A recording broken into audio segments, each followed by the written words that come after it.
আরে একদিন বন্ধ রাখলে ন্যাচারালি ঠিক হয়ে যাবে। একদিন বন্ধ রাখি? টোটাল দরজা খোলা নলে পিছনে ইলেকট্রিক বোর্ড আছে, হ্যাঁ। এই সার্কিট চেঞ্জ করতে হবে।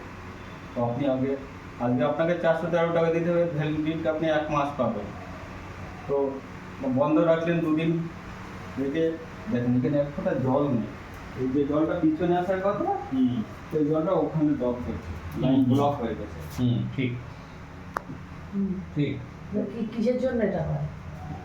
মেনলি অনেক সময় ড্রেন লাইন ব্লক হয়ে যায়। তাও যদি আপনি বন্ধ রাখেন 2 দিন, ন্যাচারাল হয়ে গেলে তো অনেকটা টাকা খরচ হয়। তো আমরা চাই না কাস্টমার এক্ষুনি টাকা হয়ে যায়। যদি না হয় তো আপনার হাতে তো অপশান থাকছে।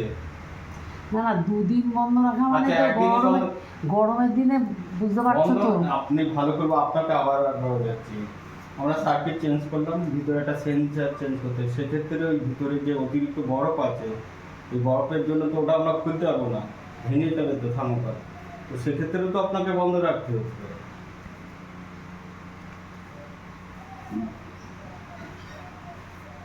না, আপনি বলছেন যে যদি 2 দিন বন্ধ রাখি ঠিক হয়ে যাবে। না যদি হয় তাহলে এই মেন সার্কিট চেঞ্জ করতে হবে, মেন বোর্ড। আর হচ্ছে তোমার ডিপ সেন্সার একটা ডিপ সেন্সারটা এইটার ভিতরে থাকে, এর ভিতরে থার্মোকল আছে আর ওর ভিতরে পাংখা আছে। তো যদি বরফ অবস্থায় আমি ওটাকে টানি ভেঙে যাবে, আপনার আমার বেঁধে রাখবে। তো আপনাকে এমনি তো বন্ধ রাখতে হবে।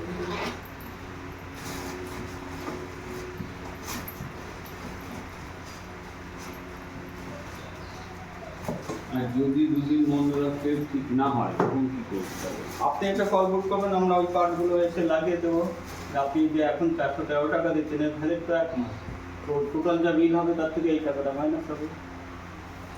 413 টাকা হ্যাঁ, আপনি বিল দিয়ে যাবেন। সব বিল ছাড়া আপনি টাকা দেবেন কেন? এটা যে এখান থেকে জলটা বেরোচ্ছে না সেটা তো আমি বুঝতেই পারছি। তো ওটা হচ্ছে আপনার ডেড লাইন ব্লক হয়ে গেছে। তো আপনি বন্ধ রাখলে অনেক কারণ কি বরফ পড়ছে, সব হচ্ছে, মানে জলটা বেরিয়ে জলটা জানে ওইটার মধ্যে পড়বে, সেটা ট্রেনের মধ্যে চলে যাবে। হ্যাঁ, এবার এটা থেকে লাইন থাকে, তো হ্যাঁ, এখানে এখানে আছে। যে লাইন আছে, ওপরের লাইন মনে হয় ঠিক আছে, মাঝখানের কিছু একটা হয়েছে, মাঝখানে। না না, বরফটা তো তা জমে এখন উপরে। কিছু করা যাবে না, দেখা যাবে না, এখন দেখে গেলে ভালো আমাদের।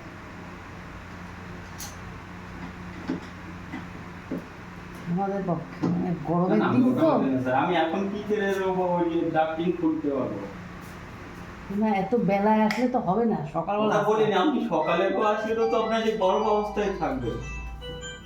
কারণ আপনি ফ্রিজটা বন্ধ করতে পারছেন না এত রোদের জন্য, গরমের জন্য।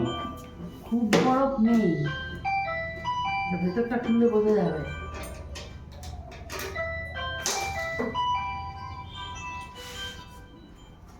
এই সার্কিটটা চেঞ্জ করতে হবে।